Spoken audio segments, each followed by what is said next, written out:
एक बार आप गाड़ी चला रहे हो और अचानक से आपकी गाड़ी के सामने रोड पर दो लोग आ जाते हैं, जिसमें से एक 70 साल का बुजुर्ग और दूसरा 5 साल का बच्चा। तो अब आप ही बताओ कि आप किसे मारोगे? ध्यान से सोचना और एक लॉजिकल रीजन देना।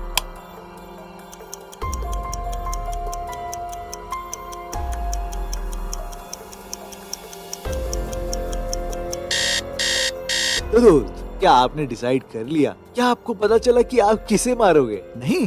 तो यार ये तो बहुत सिंपल है, आपको तो ब्रेक मारनी है ना।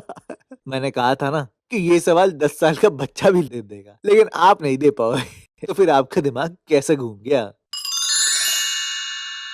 एक बार राहुल और अंजलि की दादाजी राहुल और अंजलि को अपनी बहादुरी की कहानी सुना रहे थे। उन्होंने बताया कि एक बार उनकी ड्यूटी एक आइलैंड पर लगी थी और उस समय वहाँ बहुत गर्मी थी और वहाँ बिल्कुल हवा नहीं चल रही थी। पसीने से लथपथ जब वो ड्यूटी दे रहे थे, तब उन्होंने देखा कि कुछ दुश्मन झाड़ी के पीछे छिपे खड़े हैं और उन्होंने दूसरी तरफ देखा, एक शिप आ रहा था जिसपे पायरेट्स का फ्लैग लहरा रहा था। अब ये बात सुनकर अंजलि बोली कि आप झूठ बोल रहे हो। तो दोस्त, क्या आप बता सकते हो कि अंजलि को ऐसा क्यों लगा कि उसके दादाजी झूठ बोल रहे हैं?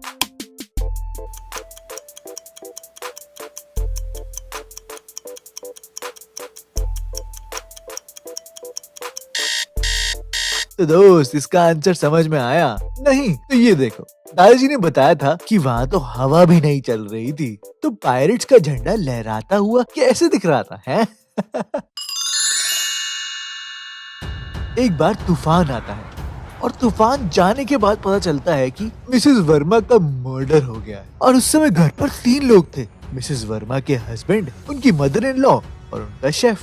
पुलिस सबसे पूछताछ करती है। हस्बैंड बोलता है कि मैं उस समय बुक पढ़ रहा था। मदर इन लॉ कहती है कि वो उस समय टीवी देख रही और शेफ बताता है कि वो डिनर के लिए सब्जियां काट रहा था। तो क्या आप बता सकते हो कि कौन झूठ बोल रहा है? इसमें से किसने मिसेस वर्मा का मर्डर किया है?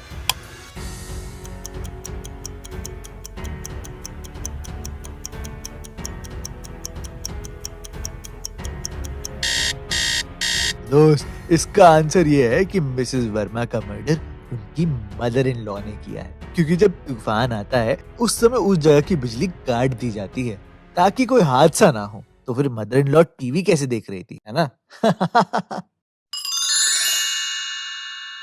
एक बार सोनिया का मर्डर हो जाता है और उसे पीठ पर गोली लगी होती है। रोहित बताता है कि ये बस एक एक्सीडेंट था, जब वो और सोनिया सीढ़ियों से नीचे आ रहे थे।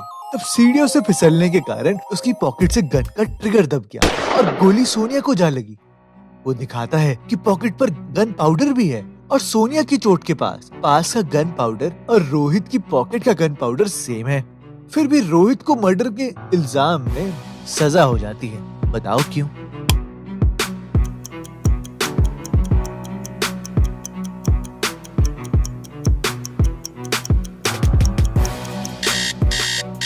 तो दोस्त, क्या आपको समझ में आया? ये देखो, जब रोहित की गन पॉकेट के अंदर से चली थी, तो गन पाउडर भी तो पॉकेट के अंदर ही होना चाहिए, है ना? तो दोस्त, थारा बढ़िया रिडल। एक बार शनिवार रात को एक औरत का मर्डर हो जाता है। पुलिस को जब खबर मिलती है तो वो वहाँ पहुँचती है। पुलिस वाला बॉडी चेक करता है तो उसे कुछ डॉक्यूमेंट्स मिलते हैं, जिनकी मदद से वो उनके रिलेटिव्स के घर पहुँच जाते हैं। वहाँ पहुँचकर पुलिस वाला मिस्टर बोस को बताता है कि आपकी वाइफ की सिस्टर की डेथ हो गई है। मिस्टर बोस एकदम से बोलते हैं, ये बहुत बुरा हुआ, बहुत अच्छी थी टीना, ये बहुत बुरा हुआ, बेचारी टीना। मिस्टर बोस बताते हैं कि मेरी वाइफ तो ट्रिप पर गई है और मुझे जानकर बहुत दुख हुआ। पुलिस वाला मिस्टर बोस से पूछता है कि क्या आप बता सकते हो कि कौन टीना को मार सकता है? जिस पर मिस्टर बोस बोलते हैं, ये टीना की दूसरी बहन है मीना, इसकी टीना से जायदाद के लिए लड़ाई होती रहती है। पुलिस वाला तुरंत मीना को कॉल करता है और उसे टीना के मर्डर के बारे में बताता है। मीना को सुनकर शॉक लगता है और वो पूछती है कि ये कैसे हुआ? मैं आज ही न्यूयॉर्क से इंडिया आई। जिसके बाद पुलिस वाला समझ जाता है कि किसने टीना का मर्डर किया होगा। तो क्या आप बता सकते हो कि किसने मर्डर किया है? आंसर जानने से पहले कमेंट जरूर करना।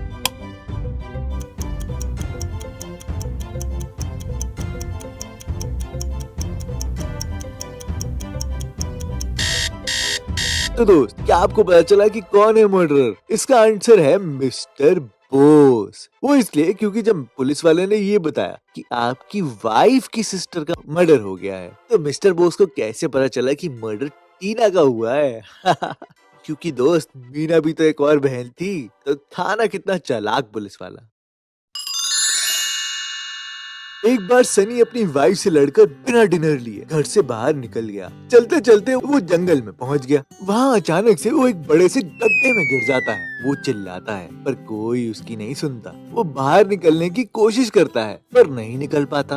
वो सोचता है कि वो तो भूख से ही मर जाएगा। तभी आसमान से चमकती हुई रोशनी आती है और आकाशवाणी होती है कि तुम भूख से नहीं मरोगे, जब जब तुम बर्गर बोलोगे तुम्हें एक बर्गर मिलेगा। सनी को ये सुनकर थोड़ा अच्छा लगता है और वो जब बर्गर बोलता है उसे एक बर्गर मिल जाता है। वाह! थोड़ी देर बाद सनी गड्ढे से बाहर आ जाता है। तो क्या आप बता सकते हो कि सनी ने ये कैसे किया?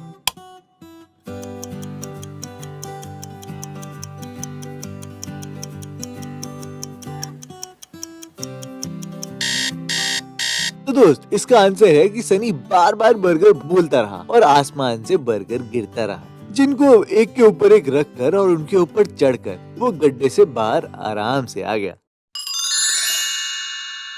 एक बार सपना जंगल में खो जाती है और फिर रात भर रुकने का ठिकाना ढूंढती है। सपना को जंगल में एक घर दिखता है। वो हेल्प मांगने के लिए वहाँ जाती है। वहाँ उसे एक बूढ़ा आदमी मिलता है और वो आदमी सपना को घर के अंदर आने के लिए कहता है। वो कहता है, मुझे जंगल में रहते हुए काफी साल हो चुके हैं और मुझे सारे रास्ते पता हैं। मैं तो तुम्हें कह रहा हूँ सपना, मैं तुम्हें सुबह बाहर निकलने का रास्ता बहुत आराम से बता दूंगा। वो आदमी सपना को उसका कमरा दिखाने के लिए जा रहा था, जिसके बाद सपना को समझ में आ गया कि वो आदमी भूत है और उसे अपनी जान बचाकर भागना होगा। तो दोस्त, क्या आप बता सकते हो कि सपना को कैसे पता चला कि वो आदमी भूत है?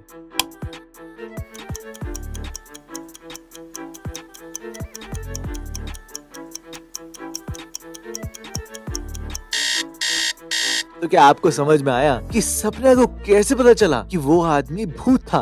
तो इसका आंसर है कि कैंडल सामने होने पर भी उस आदमी की कोई परछाई ही नहीं थी, जिससे सपना को ये पता चल गया कि कुछ तो दाल में काला है।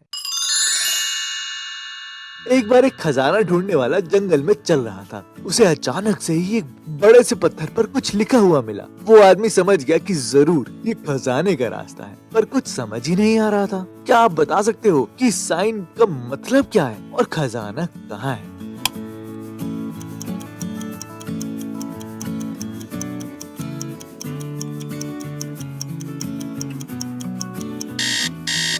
तो दोस्त, इसका आंसर तो बहुत सिंपल है। बस साइन को उल्टा करो और ये है। ये क्या बन रहा है?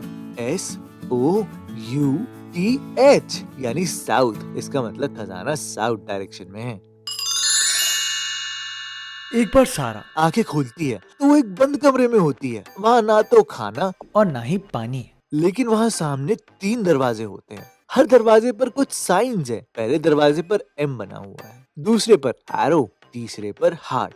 तभी अचानक से सारा को कोई आवाज सुनाई देती है। वो बोलती है कि बस चौथा दरवाजा ही सही है। सारा सुनकर कंफ्यूज हो जाती है क्योंकि वहाँ तो सिर्फ 3 दरवाजे हैं। क्या आप बता सकते हो कि सही दरवाजा कौन सा है? क्योंकि यहाँ तो चौथा दरवाजा दिख ही नहीं रहा।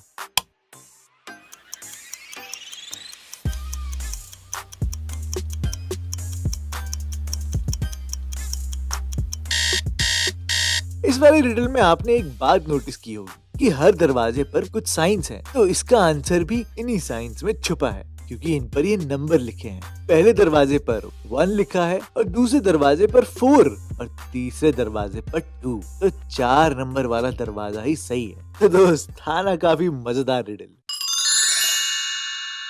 एक बार एक फिशरमैन को फिशिंग करते हुए एक डेडली बॉडी मिली, जिसके बाद उनके गांव के एक इकलौते पुलिस स्टेशन में वो इन्फॉर्म करता है। पुलिस डेड बॉडी को ध्यान से देखती है तो उसे पता चल जाता है कि उसका मर्डर तो 7 दिन पहले हुआ था। उसके बाद उसके आईडी कार्ड से उसके एड्रेस का पता चल जाता है। पुलिस वाला वाइफ को हस्बैंड के मर्डर के बारे में बताता है, जो सुनकर वाइफ रोने लगती है और बताती है कि वो रोज सुबह उठकर ऑफिस जाते थे और एक दिन वो गए और वापस ही नहीं आए।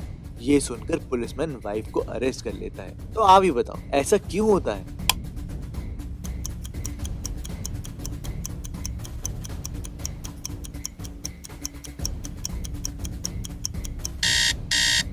तो दोस्त, क्या आपको समझ में आया कि पुलिस मैन ने वाइफ को अरेस्ट क्यों किया? क्योंकि वाइफ ने ही मर्डर किया था, इसलिए उसे 7 दिन पहले का लापता होने पर भी हस्बैंड की मिसिंग कंप्लेंट तो की ही नहीं। तो दोस्त, थे ना बहुत ही मस्त रिडल्स। अगर आपको मजा आया तो वीडियो को लाइक जरूर करना और इस चैनल को जरूर सब्सक्राइब करना।